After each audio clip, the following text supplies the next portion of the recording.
So today I'm kinda excited because I noticed this Dell Optiplex. But this thing can be pretty cool for emulation because there's in the inside something that you would not expect.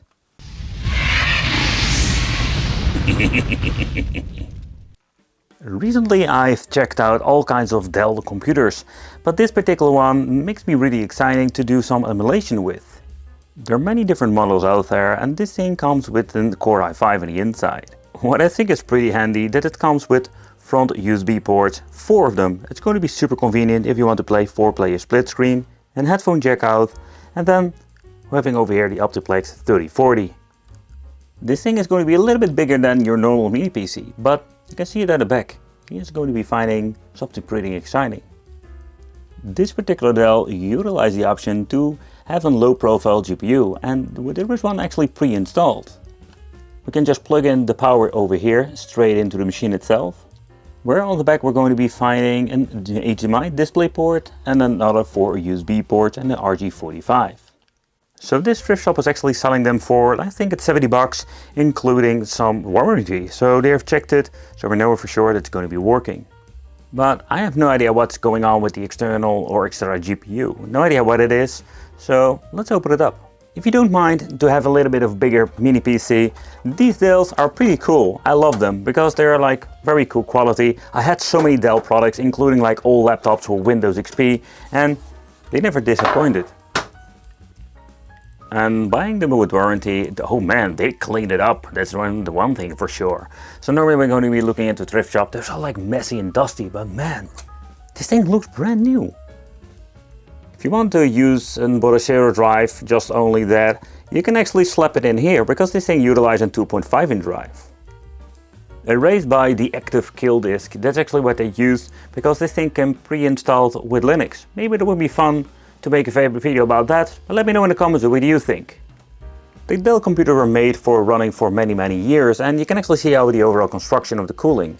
Over here we're having the cooling method, or the construction everything, but that's not what we're going to be talking about. So here we have a little friend. So let's pull this bad boy, and can we just pull it out?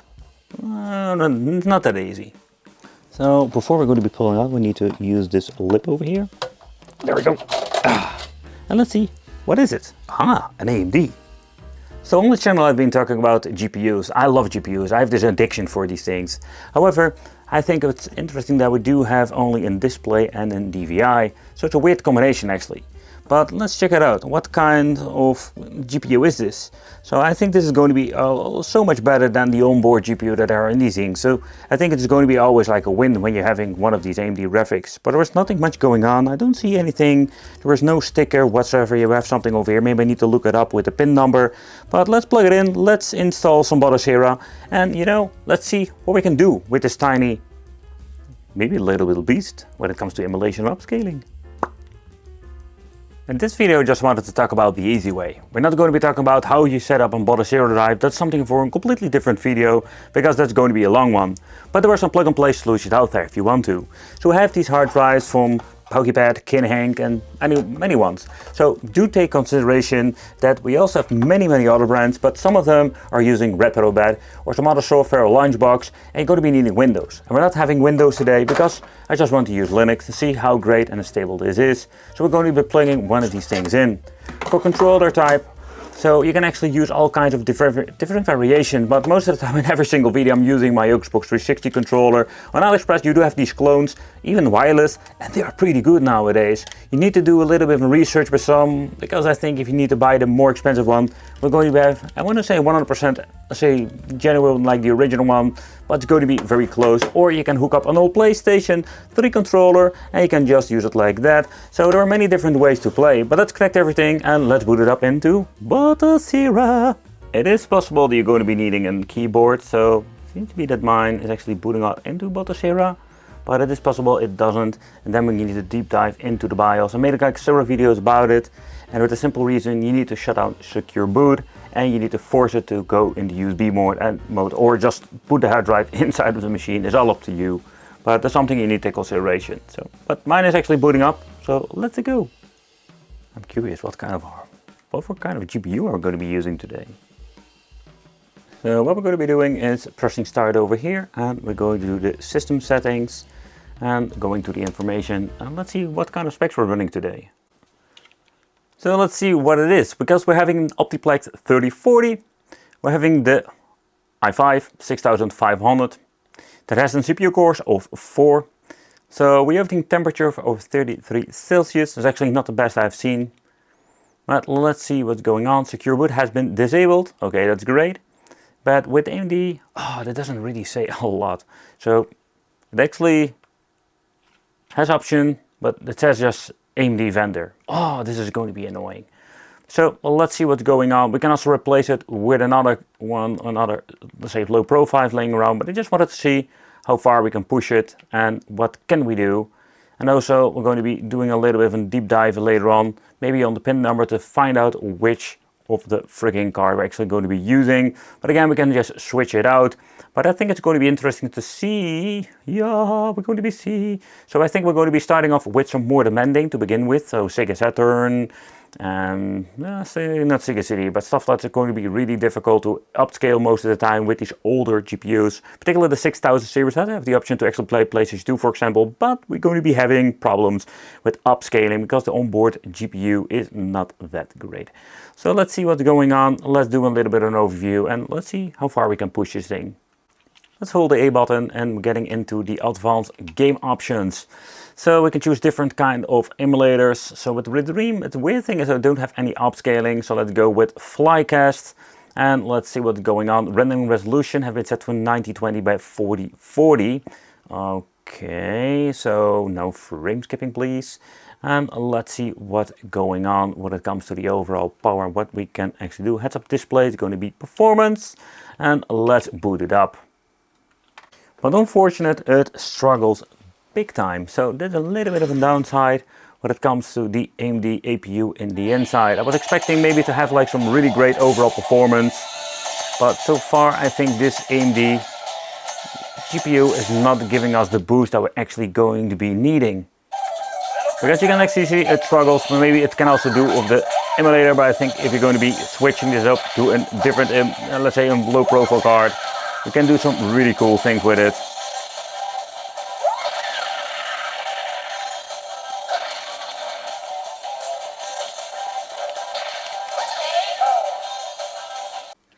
Before we're going to be switching out the GPU on this thing, I just wanted to see if we can do a little bit of an upscaling, but then not like the crazy thing.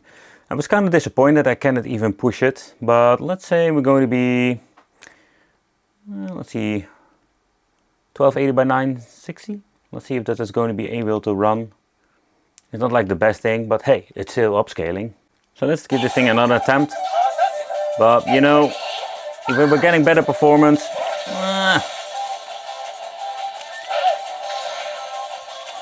before we're going to be switching also out, what I wanted to do is to see, can we actually like mess around with it and what can we do with PlayStation 2 emulation and everything else. But let's move into PlayStation 2, one of my favorite systems to play, with some Burnout Revenge. And I'm even going to be putting this on 720p for a little bit of an, let's say, just an upscaling to get an overall better graphical experience with this game. And I can tell you that it seems to be running just fine. It's of course a debatable question, can we actually play this on 1080p upscale? But it is absolutely great to see that we can actually play this game on higher resolutions. But PlayStation 1, I've been messing with it, but I couldn't get the 4K rendering resolution to just actually use a full 60 frames. So I went actually to just, let's say, the 1080p. And this seems to be working as just great actually. I must say that I'm really surprised. And of course you can do a little bit of tinkering with certain games to see we can push it with two-dimensional games particularly. But again, I think 1080p, it's fine. You know, it looks absolutely great. And it runs like a charm full speed. Can I find the exit?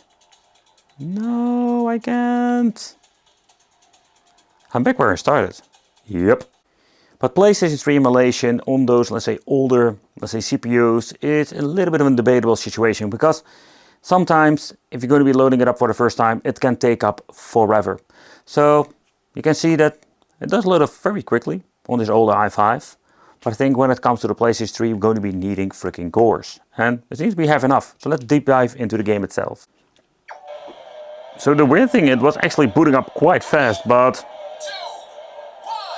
it's not even giving me anything. So let's reset it and let's check if we can restart it. No, it's just completely freezing on me. What a mess! So let's give this a game and freaking another attempt, because somehow the intro seems to be working fine, but getting into the game it freezes. That was kind of weird. I must say that I was really very quickly pushing the button to boot it up. Maybe somewhere something with rendering it did some weird thing. So okay, so let's start the game. Let's see what's going on. But no, this is not playable.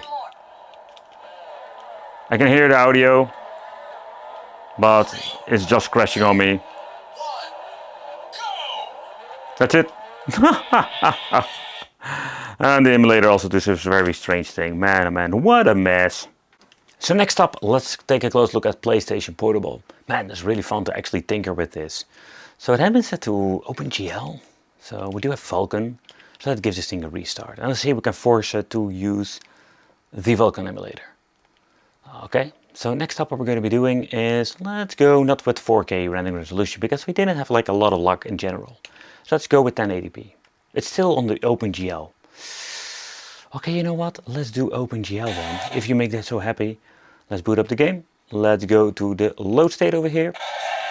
Let's see if we can hit the 60 frames per second. Ooh. But 1080p, yep, we can actually play some Ghost Rider. Or actually, God of War meets Ghost Rider, if you ask me. So that seems to be working. So what we can actually try, and I love to tinker with this, is go to 4K rendering resolution. Go. Oof. Ooh, that struggles big time. So this was just one thing I just wanted to check out. Okay, let's give it 6 times. Okay, that's much better. So far so good. But expect to actually have some dips over there. But I think it's just fun, you know, to tinker with it per game. That's what you can do with Bottasera. You can just go into the advanced settings, set the game to a certain thing, and just see how far you can push it.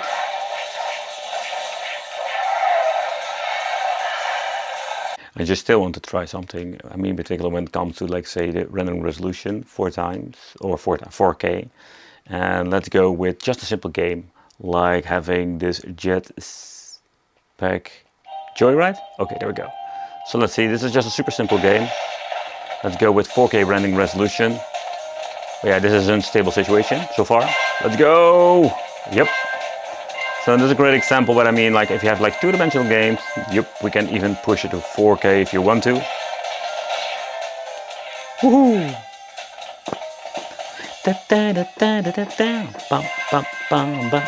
This is one of those games I'm never getting tired of.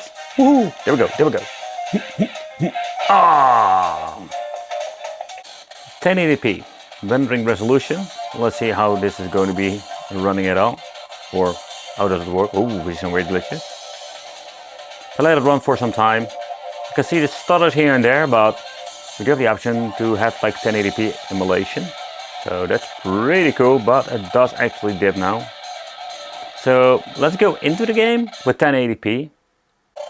Yeah, so this is not going to be working anytime soon. We can tinker. Let's go to 720p and see if we get some overall better performance, because this is not a good thing. 720p is so much better. So the thing I wanted to see, do we still have the weird glitching? Yeah, we still have the weird glitching going on. So it's kind of weird that it only showcases with a certain kind of airships. But yeah, that's quite unfortunate. So we do have like some problems with it comes with the GPU. It can be in the way of having a way too weird looking AMD card in the inside. So we do still some weird things with the overall, what's this, ship and shadows. But the overall emulation seems to be working just fine. Man, this ship is so weird. I'm always playing with the Blue Falcon.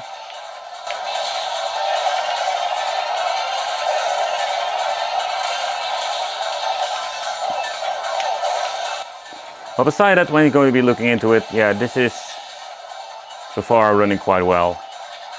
Let's do some N64 with some Cruising USA. Then we're going to be having, I think the resolution was 4040 by 1080 if I'm saying it correctly. Let's see, we're going to be having some great performance here. But you know, I think we can have like way better performance with some of the games, like with the GameCube, if you're going to be implementing a different GPU. And we're having like a massive boost. I've been checking out some of those mini PCs when GTX 960 has some overall great performance. But yep, this runs on high resolution. You're gonna do a little bit of tweaking if you want to, but I will just leave it as it is. Running on full speed, 60 frames per second. Ooh. Don't you love it that the guy's just fairly easy, like just passing you. And we're driving like freaking full speed. Another thing I want to check out, let's go to the 1080p resolution, but this time let's go with the N64 DD. Oh, that struggles. So it was not a good idea to actually upscale this. I think you should put this on just simple 720p. Because it's hitting like 48 frames per second. That's quite unfortunate. But also you can see that with Cruising USA we have better luck. Or DD is just more difficult to overall emulate. Woo, and I messed up. Oh, I almost did.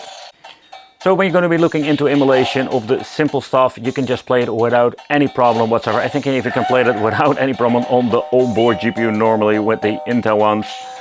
But you don't need to have like a beefy PC like this Dell. You can just use really tiny ones that have like similar specs, but don't have the option to actually use an external GPU. I think the GPU is something you're going to be needing if you want to do some upscaling. But this runs perfectly when it comes to playing some games. That makes me wonder, okay, so let's try Sega Saturn with the Yaban Sincero emulator if I'm saying it correctly, and then having 4K rendering resolution.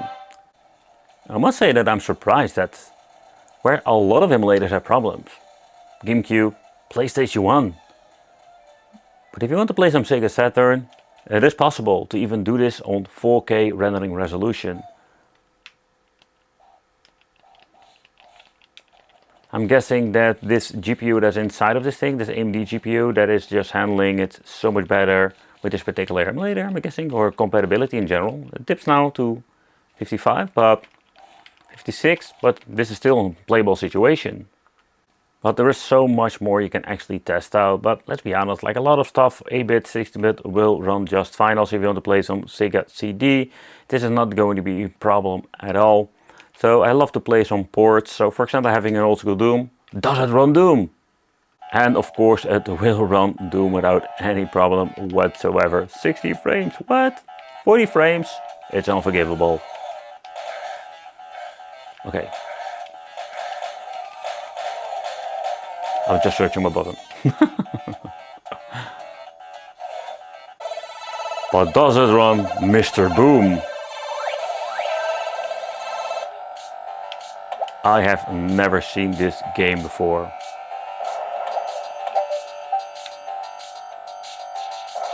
And I mean in particular when it comes to the port list itself. Of course there's Bomberman, but that's an obvious one. The same I made a freaking brain fart. Ooh there.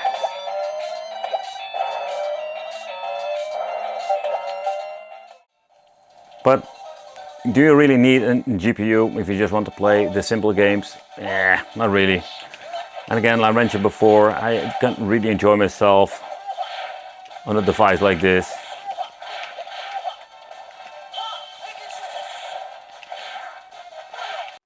I would not say that I'm disappointed with the GPU itself. I think it can still be a very cool upgrade. However, I was expecting a little bit more power, but again, you can just swap the onboard GPU, or at least the external GPU when it comes to that, and you swap it out with a different one. But I think out of the box, this thing is pretty cool and has a lot to offer. Is it worth the 70 bucks I actually paid for, or at least the system itself? You still need to get yourself a controller, or maybe have something laying around. The same goes for the hard drive. Thank you all for watching. Consider subscribing, let me know in the comments what do you think, and it would be great to see you in the next video.